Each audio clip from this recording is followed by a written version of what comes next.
All right, folks, back on the Bossman show with McNeese State Cowboys and head coach John Aiken. Coach, what's up in Lake Charles, man? How you doing? Man, we're good, man. It's a beautiful day. My office today is a local pizza joint, so I'm doing pretty good right now. How about you? I can't complain. Hey, Atlanta today's a little cloudy today, but hey, it's all good in the 70s, so I can't complain one bit. I feel that. Now tell us this, coach, man. You're now the head coach now. You've been assistant there for a while on the Heath Schroyer, a guy you know very well. Tell us about getting the head gig here now and the confidence that Coach Schroyer had of you to take over the program going forward. Yeah, Heath has been a good friend of mine for the last 7 years. I worked for him for 2 at Tennessee Martin. Worked with Richie Riley for 2 in between, and then now been here at McNeese with him for 3 years. And he's been the best, man. He's changed my whole career. Took me in when I was an NAI head coach. Gave me my first Division I opportunity, and really just let me spread my wings. He gave me the opportunity to be his associate head coach here at McNeese, and trusted me to do a lot of stuff, especially over this last year where he took over the AD responsibilities. It's been awesome, man. He's the best. Really good guy. Great guy to have as an AD.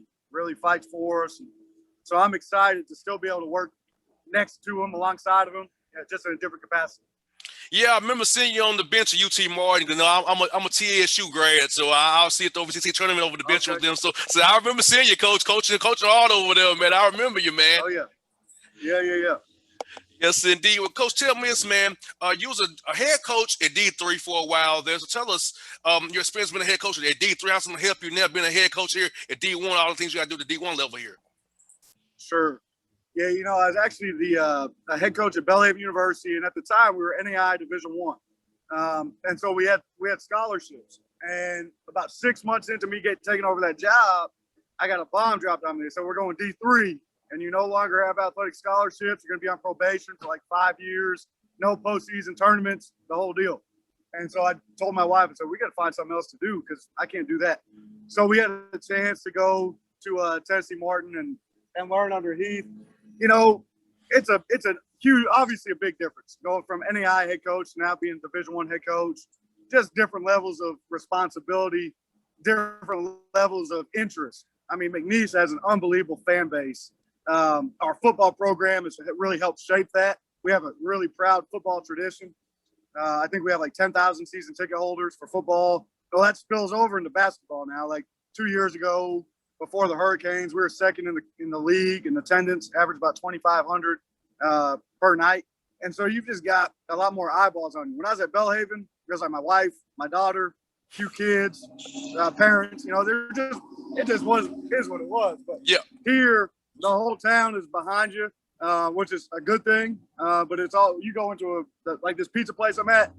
That's why I keep nodding my head. Everyone knows who you are. So it's just a different deal, man. You just got different responsibilities. And I had one staff member at Belhaven. Here I have a full staff, so I have to manage more guys and give them more opportunities, delegate more, and that's really helped me. When I was my first year as a head coach, I didn't delegate near enough, and so it really helped me to learn to move into this chair several years back. And it's a big difference, but it's one I'm excited about, and we've got a great opportunity here at McNeese, man.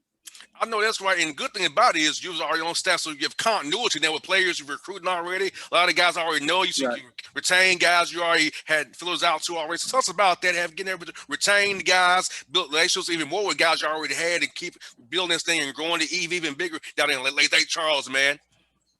Sure. Yeah, big deal. Like staff-wise, able to keep the majority of our staff together. And so we've worked together for a few years. From a player standpoint, we got 6 or 7 guys that are coming back that are familiar with me. I did so much of the day-to-day management of the program over the last year. And then we had a few high school kids committed to us already that are still solid to commit. So there's just a continuity. There's a comfort level there with me running the program, and our staff that's already here. They recruited a lot of our players that are coming back and that are coming in. So it's great to have that. And, you're still taking over a program. So I'm different than Heath, right? We'll do things different. My personality is different, but a lot of the bones are in place. Like, I know the community really well. I know who to go to when we need assistance with maybe an apartment situation or something on campus, we might need to get meals for a week. Like, I have those relationships already. You got people that will donate to the program so you can really enhance your budgets. And from a recruiting standpoint, people that can direct you to people. And so that continuity is really good. You already know so many people here in town, and they can help us really keep this thing rolling. And tell us about your league. The Southland Conference, man, is a tough league. People don't realize how tough your league really is. Tell us about that, man, and how as it keeps on growing, man, it's going to get even tougher with all the great coaches you guys have and great players you have down there in that league. Yeah, it's a really good league, man. You know, one thing about it, though, we are losing a couple of better teams. They're going to the WAC.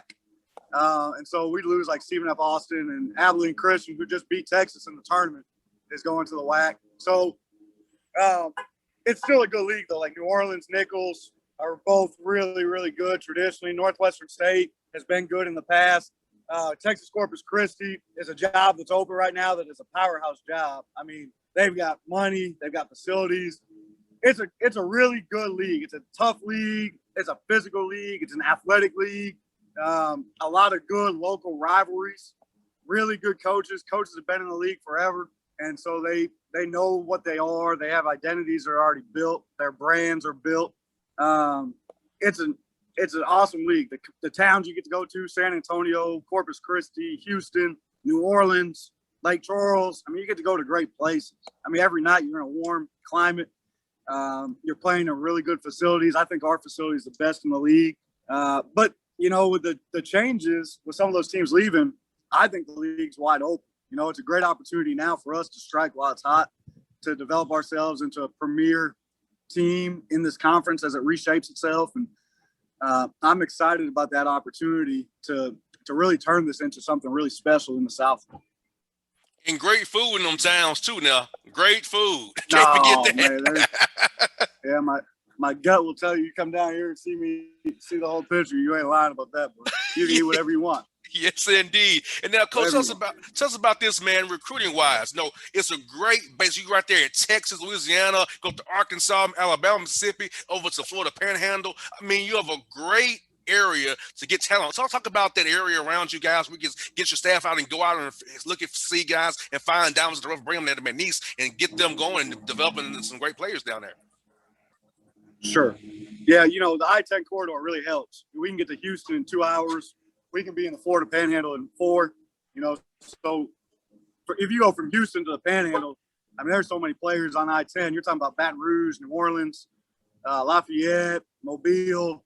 There's just players all over the place. And then you go west to Houston. We've got 2 kids that are committed and signed to us from Houston, 2 of the top 10 players in the city. You look at our roster, it's got a lot of Texas influence on it. Our starting 5-man is a transfer from Mississippi State that was a really good player for us this past year.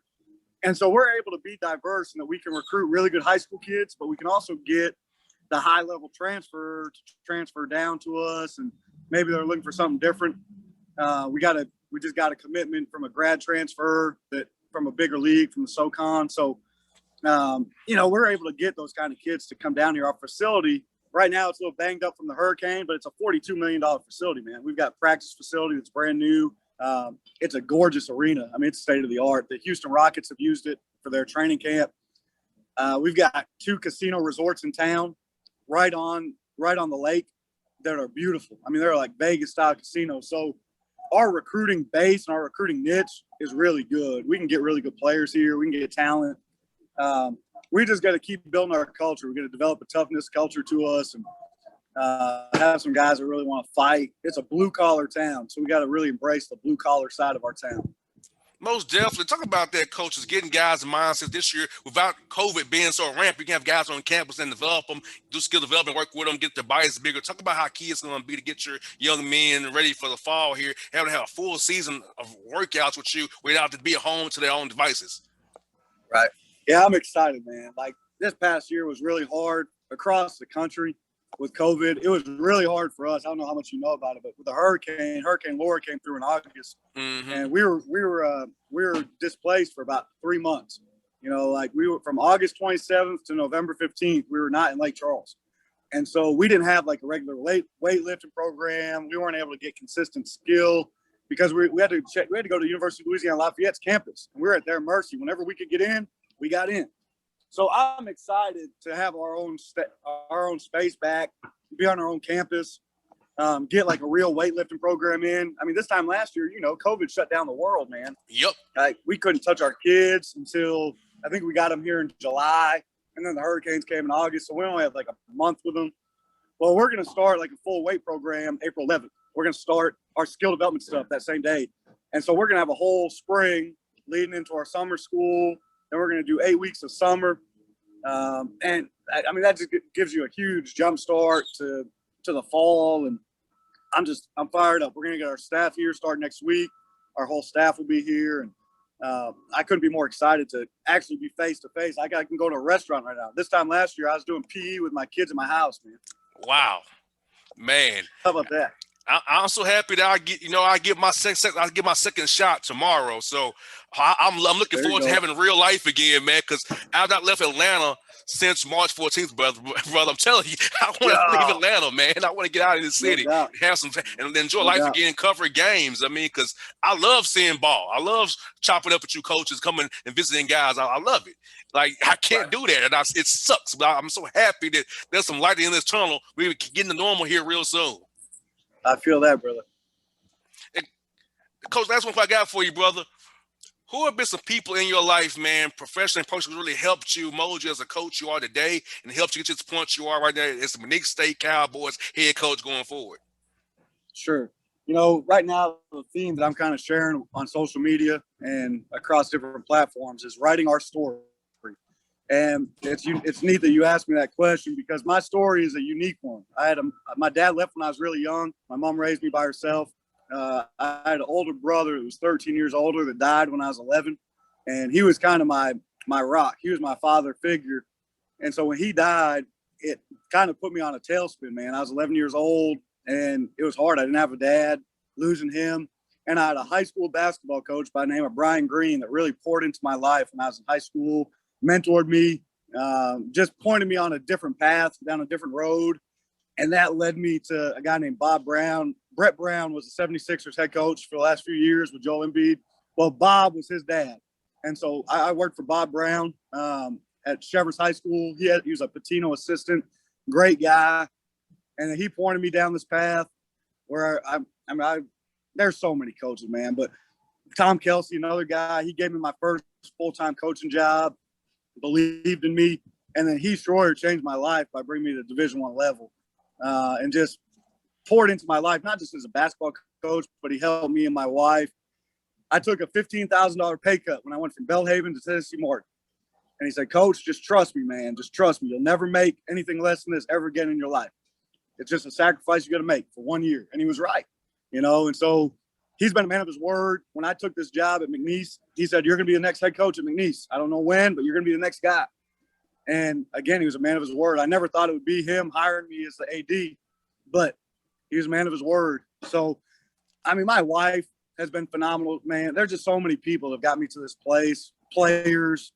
I've been very, very fortunate. My path is a unique one. I'm from the state of Maine. Not many people from Maine make it to this level. And so I had to have some people help me along the way, needed a stroke of luck. And ultimately, God had a really good plan for me, man. I really believe that when I went on this journey, that God had a plan for me to be a Division I coach and trusted him to put me in the right people's path. And one of my players' parents put this phrase in my mind a couple days ago, said they've prayed for their kids to have destiny helpers throughout their life. And I thought that was really cool.